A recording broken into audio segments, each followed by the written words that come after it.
I'm about to bust. Oh, I'm sorry. I thought this was the bathroom. Good. Want an energy drink? Energy drinks. We all love them, we all know them, and our parents always hated them. However, I think we can all agree they're delicious. You know how you're always told that if you drank too many, your heart would explode? Well, it's not completely incorrect, but at the same time, they weren't really that bad. It's just some of us, and those of you watching know who you are, had a bit of a problem with drinking too many, or just drinking them too fast, and also too many.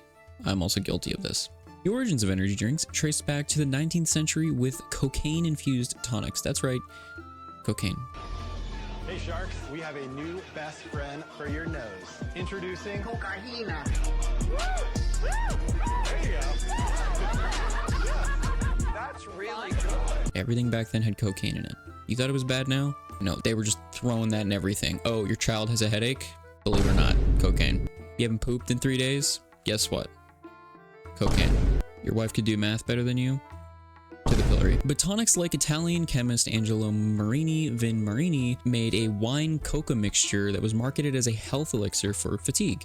However, the modern energy drink as we know it emerged in post-World War II Japan. Kind of cool actually. Where amphetamine-based tonics were popular until regulated in the 1950s. In 1962, Taisho Pharmaceuticals launched Lipovitin D, a vitamin B-enriched energized tonic, which was just mostly targeted at truck drivers and laborers for a quick boost, probably because a truck driver falling asleep is like dangerous. This would blend taurine, caffeine, and vitamins, which would pave the way for global hits like Red Bull in 1987. Yeah, that's right, Red Bull came out in 1987, believe it or not. It's not some new thing. By 2025, over 100 billion cans have been sold annually worldwide. This has fueled everything from workouts to all-nighters, which is insane because I don't think I've ever met or known anyone to work out while drinking energy drinks. That sounds like you're basically just asking for your heart to just... like you're sitting there just like pumping iron and you're like, give me another one. The core of caffeine with these is that most pack about 80 to 300 milligrams of caffeine per serving, which is like the equivalent to 1 to 3 coffees, which is like crazy. By the way, if you guys didn't know, this was going to initially be about coffee. But then I kind of thought, you know what? Energy drinks are actually kind of dangerous, and there's way more to them. Until you learn that coffee and cat poop have a relation. So, again, for another day. For a lot of years, many people believed that Red Bull had actually adding bull semen to their energy drink as a way to put taurine into the Red Bull, which is a myth, by the way. They actually just use synthetic taurine or just from fish, which is to add supposed energy synergy with the caffeine. They don't actually add bull semen. A single can have 50 grams of sugar alone or more, rivaling most candy, usually leading to crash and burn cycles. Yeah, if you didn't know, when you put a lot of energy in your body, you're gonna have to burn that energy off, and your body doesn't like it. Sure, it's loaded with B vitamins and niacin and B12, which is marketed as a natural energizer, but it's often in excess doses, so you're getting way more than you should be, so it's not actually as healthy as it's marketed to be.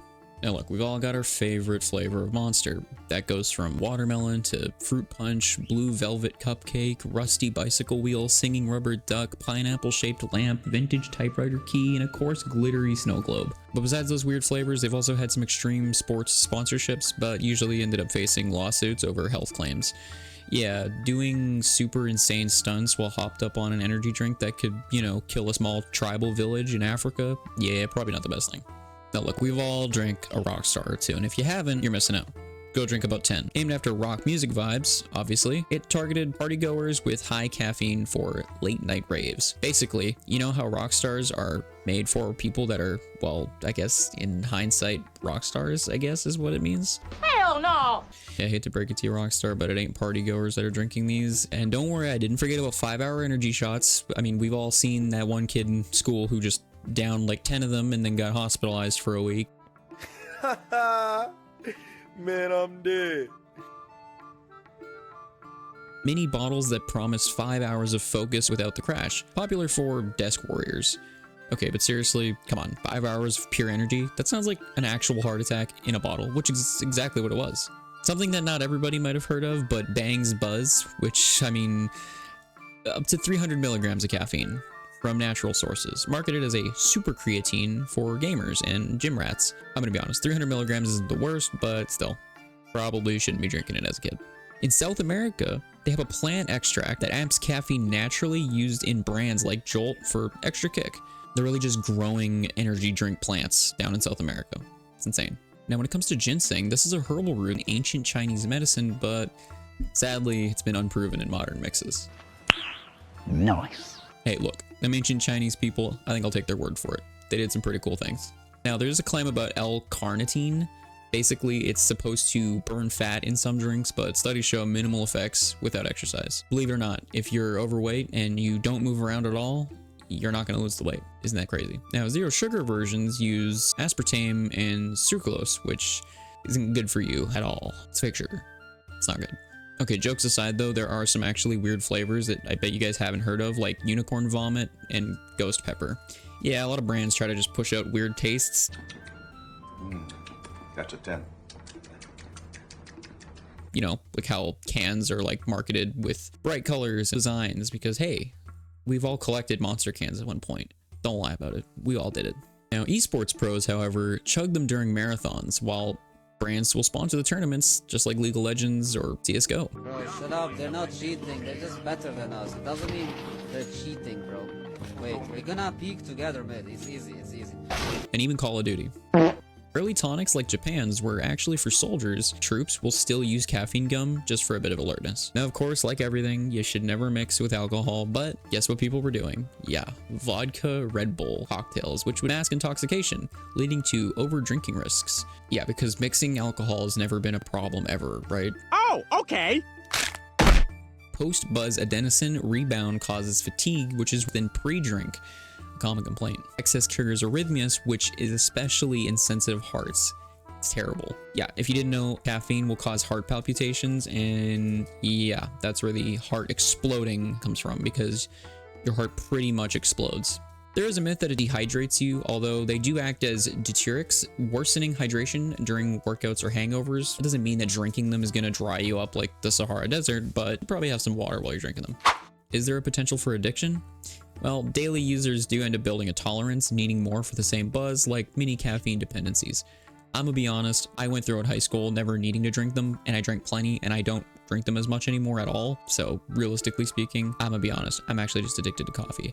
So it probably did stem from that, because I can't go even a day without coffee without getting a headache. But hey, we all got our thing, right? High doses mimic panic attacks with jitteriness and paranoia reported. Basically, it's pretty much a drug. Are you on drugs or alcohol? No, sir. You take drugs or alcohol? What is drugs? You're just legally allowed to buy. If you drink enough of it, you're gonna experience symptoms of some weird things that have happened to people before. As well as the obvious dental damage. Naturally, drinking that much sugar in a single can is going to absolutely destroy your teeth. I don't know anybody that's drank energy drinks that hasn't had issues with their teeth. I'm gonna be honest. It's horrible. There's so much sugar in those. Of course, it's gonna completely rot your teeth out. That's not some wives' tale. Fact. There is a huge strain on your kidney though. Drinking these frequently has been linked to kidney stones from the high oxalate and dehydration. Believe it or not, drinking a lot of that will cause kidney stones, and you do not want kidney stones. Thankfully, I've never had any. However, I've known people that have. It's not great. And for the women out there watching this, if you didn't know, you can actually have issues with limited to 200 milligrams a day recommended at max. Excess amounts can actually cause low birth weights and miscarriages, which is horrible. So just maybe don't drink them at all while you're pregnant, just to avoid any problems. Red Bull sponsors have their cliff diving and air races, which glamorize high risk adrenaline, which is not great, but also kind of cool. But also, hey, my ego says I could do it. However, a good time to spike sales for these companies would probably be things like EDM events and Coachella, as these large parties will attract a lot of, well, wanting to stay up late. So that kind of leads me back to mixing these with alcohol, which, by the way, don't do that, like, at all. But this isn't the only thing. There are actually some pretty horrific situations that have happened when drinking these really delicious beverages. That being Davis Kripe's classroom collapse of 2017. Healthy 16-year-old Davis Allen Kripe died suddenly in his South Carolina high school from caffeine-induced cardiac arrest after chugging a latte, a large Mountain Dew, and an energy drink in just 2 hours. Bizarrely, he collapsed mid-class with no warning and died. Alex Morris's sudden rhythm fail. 19-year-old Alex Morris suffered fatal cardiac arrhythmia in 2012 after downing multiple Monster Energy cans before some activities. His lawsuit claimed that energy drink's safe image would actually hide dangers, with a bizarre twist of mixing routine energy boosts and intense exertion. Believe it or not, drinking a bunch of energy drinks and then just immediately doing workout, yeah, that's not going to be good for your heart. But that's not as bad as Katie Donnell's fitness fatality just this year. Super fit 28-year-old teacher Katie Donnell died of a heart attack this year after a daily 3 or more energy drinks to power workouts. Her mom blames the caffeine overload in an otherwise healthy life, bizarrely turning her workout queen routine into a deadly habit. For some reason, people that do a lot of working out and being active seem to take caffeine thinking that's going to help. It doesn't. Your heart's already active as it is when you're working out. Adding more to the equation will literally just add a lot of strain to your actual heart. Please do not do it. And there are actual overdose symptoms that have been reported, like even hallucinations and seizures from megadoses. Rare, but documented in ER visits.